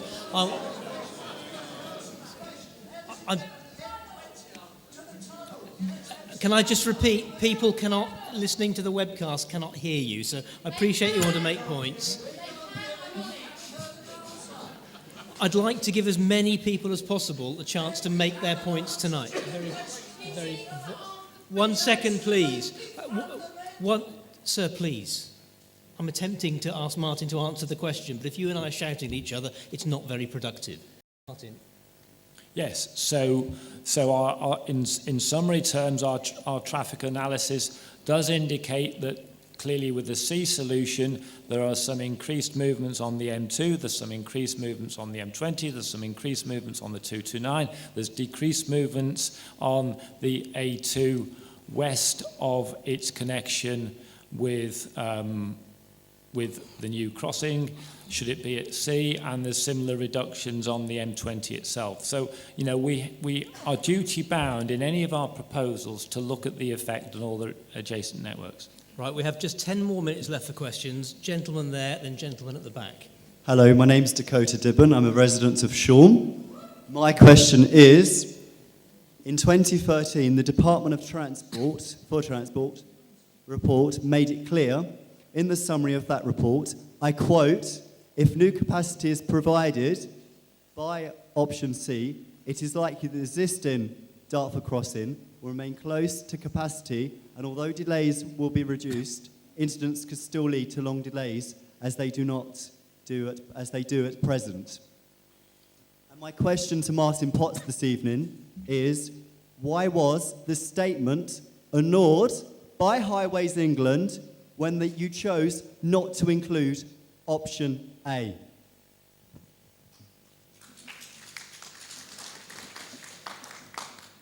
Okay, so I would suggest that it wasn't ignored, and why am I saying that? Because we studied option A comprehensively, we studied option C comprehensively. Option A is, we do recognise it will always be a busy crossing. So why am I saying that? Because it's on the desire for much of the traffic. Councillor Cubitt earlier on said, why didn't we build a tunnel under Dartford to cater for the M25 traffic? That isn't the majority of traffic going across. Okay, so I heard that. Mike, thanks very much. Let's try and squeeze a few more people in. Gentlemen at the top, can I ask you to keep your points or your questions brief, please? Yes. My name's Peter Morton. I'm a resident of Shoreham.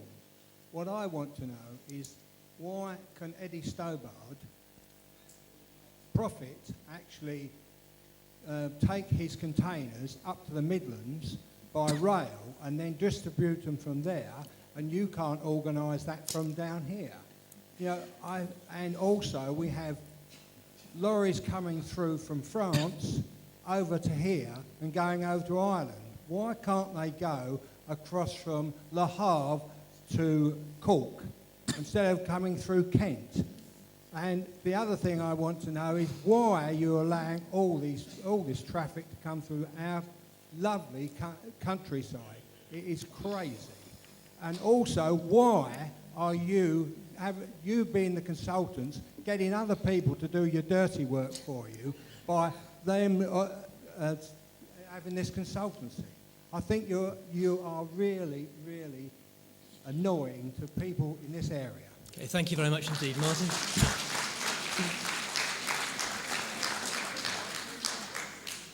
Okay, thank you. That's not the first time that the point's been made about rail freight. I can't answer in detail about that. It would be inappropriate for me to try and pretend that I could. These are strategic matters essentially for the government of the day. Let's bring us back to what I'm here for this evening. Highways England has been instructed by the department and the Secretary of State to look at a road-based solution to the problems at Dartford. We are sharing our thinking with you. We're very keen to get feedback. By all means, comment about rail freight and so on if you wish. Ultimately, though, the decision will be made by government. There's no absolute certainty on what the government decide. What we're duty-bound to do, you and I together, working collaboratively, is go back with opinion. We will, obviously, as Highways England, have our professional and technical opinion. You as consultees, clearly, your opinions are equally important, and please make them known in that consultation Right, ladies and gentlemen, response. we have to be out of this hall by 9:30. So I want Hilary Newport and Martin Potts to sum up for a couple of minutes. I'll try and squeeze in a few more questions. Please do keep them brief, though. Gentleman at the back. My name's James. I'm a resident. Hold your microphone up, please, sir. Sorry, I'm a resident of Riverview Park. 2 points. One is, I totally disagree with what you're saying about the cost at Dartford. A broad tunnel would probably cost something in the region of £1 billion. It could be bored, the actual boring would actually take approximately 6 months, and another 6 months to link the roads up. You're talking about 1 year. If you started now, that could probably all be finished in 18 months' time. In the meantime, the bridge is now approximately 24 years old. It's had to be closed on numerous occasions in the last 4 years, and it will probably be out of service in another 20 years' time. If you look at the other major bridges, suspension bridges around the United Kingdom, because none of them had a life of more than 60 years. And the second point is, regarding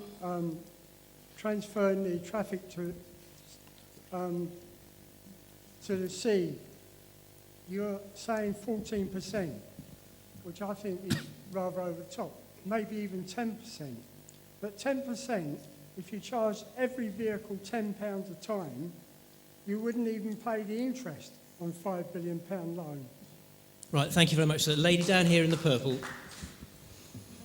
I'm Susan Lindley. I'm actually a parish councillor in Shorn, and I'm also a committee member of the Dickens Country Protection Society.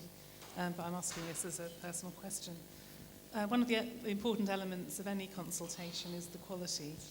I'm picking up on a couple of points that were made earlier. Mr. Brown said, for example, that wasn't possible to put all the information in. But my question really is, how can you make an informed decision without the information? The ethos of this consultation seems to be that you're asking people to make a decision, and you're going to actually find out the information later. Maybe I don't quite understand that really. I'm a scientist. I'm sorry, I can't cope with it. Just very briefly now, because I can squeeze somebody else in, sorry. please. And one of the reasons you've had such a high response rate is because I don't know if it's all, but certainly a good proportion of the people who are registered for the DART charge have been emailed with a link to the consultation asking them to participate. And the bulk of these people will be people who know absolutely nothing about the area or the issues concerned. They won't have bothered at all to look at even the summary document. So they're not really making informed decisions. The other thing you said was about there is space for open answers, as it were, but the construction of the questionnaire is that all the questions are actually leading questions. I'm sure if you feel so minded, you can put things in the box which aren't being asked. But again, the bulk of people won't realise they have that option or be able to do so. And lastly, I mean, it has been referred to as a sales brochure. I'd say that the consultation really is not a consultation, it's actually just an opinion poll. And I think it really, I mean, given that we know, sorry to be rude to Maury, but we do know their track record on opinion polls from the election. I think really there should be as much credence to the results of this consultation in terms of the bulk responses as there have been to several others. Okay, thank you. I'm going to take that as a point. Lady over there with a hand up. Thank you. I've got quite a simple question, actually, again to do with maths. You said you'll take 14% of the existing traffic through going through the Dartford Tunnel, which by my estimate is about 22,000, but you're estimating that the daily traffic across the new crossing will be 78,000. So where are the other 56,000 vehicles per day coming from? Thank you. Okay, so I spoke earlier about Dartford having been essentially in a state of stress for some 15 years. You know, we do recognise that there is suppressed demand at that crossing. You know, the only in an open society where you're allowing traffic-free access to the network, the only way you can sort of free up what is a congested situation at Dartford is by way of making extra capacity. That capacity, you know, to a degree will be used. People will make journeys that they haven't made before. Now, this, you know, that also addresses some of the, you know, sort of economic benefit that will come out of this proposal. You know, business will grow, things will happen. You know, people might take a job north of the river that otherwise they wouldn't have. Okay, just very briefly, gentlemen down here, please, and then I'll invite both to sum up. Hi, my name is Mike Cavender. I'm from Higham. Just a few, not really questions, just statements, basically. We're basically trying to get rid of lorries off the roads. We don't want congestion, we don't want road repairs, we don't want pollution. There is only one option, and that is option C, SEA. Thank you very much, ladies and gentlemen. I'm very sorry to cut this short, but we do, as I say, have to be out of the hall. So I'm going to invite both people on the panel to sum up, starting, please, with Dr. Newport. I am so going to steal and plagiarise that last comment. Thank you. I think it's become abundantly apparent, even more so to me this evening, that The problems that Kent's facing with congestion at Dartford and with Operation Stack are just symptoms of the same underlying problem. And we've got the Department of Transport inviting us to choose what colour of sticking plaster we put on them. I've got incredible respect for the grief, the pain that people are going through because of the blight and the uncertainty of this, but I have been incredibly impressed by the strength of people's arguments. One thing I would like to do just on a practical and hopefully helpful level is many of you have been very, very kind in your support for the arguments and the policy positions that we're putting forward. So as early as I'm able to tomorrow, I will put a summary of what I've said today on our website. So if you want to expand on or explore any of the arguments that we've made for yourselves in your own responses, please do so. I would invite you, while you're on our website, and just Google CPRE Kent, take a look at the donate button. We are a charity which is entirely supported by its members and supporters. We can't do any of this without you. Before you leave, you will be accosted by my colleague Paul, who has got some leaflets about a bit more information about CPRE. But if you like what we do, please help us carry on doing it for as many communities as we possibly can. And just thank you for your attention today. I've learned a lot. It's been incredibly useful for me, and we hope we can support you through these challenging times.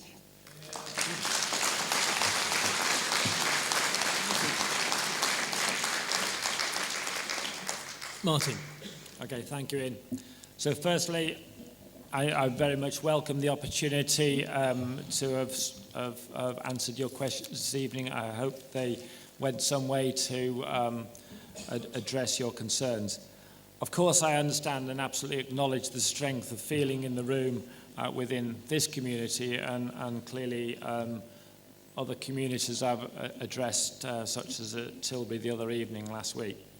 We've got a lot to take away from this consultation. It's going to be our job within Highways England to consider all your comments and responses, and fulfil our duty to government to report back into government.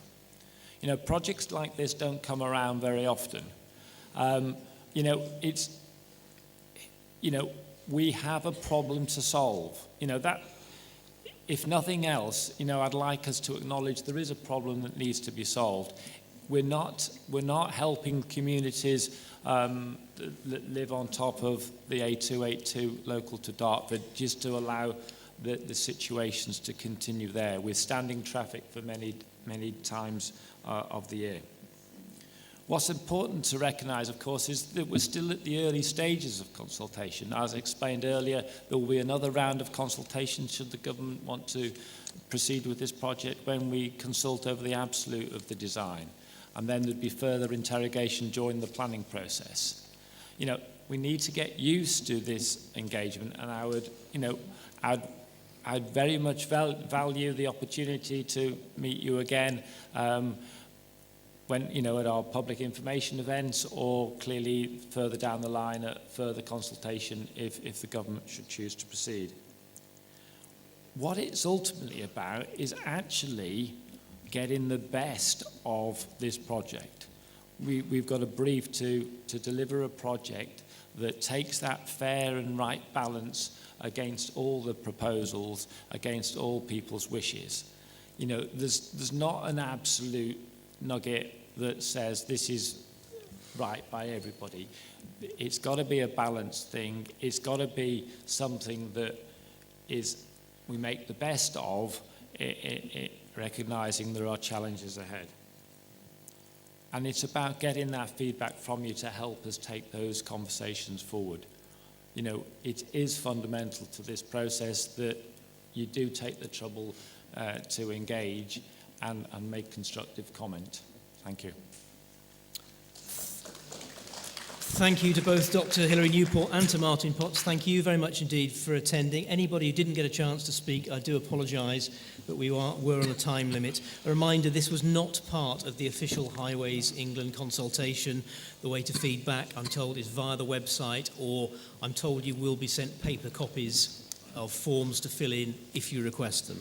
Thank you for your attendance tonight. Can I just remind people going home, it is a residential area, so please show consideration when leaving. Thank you very much indeed.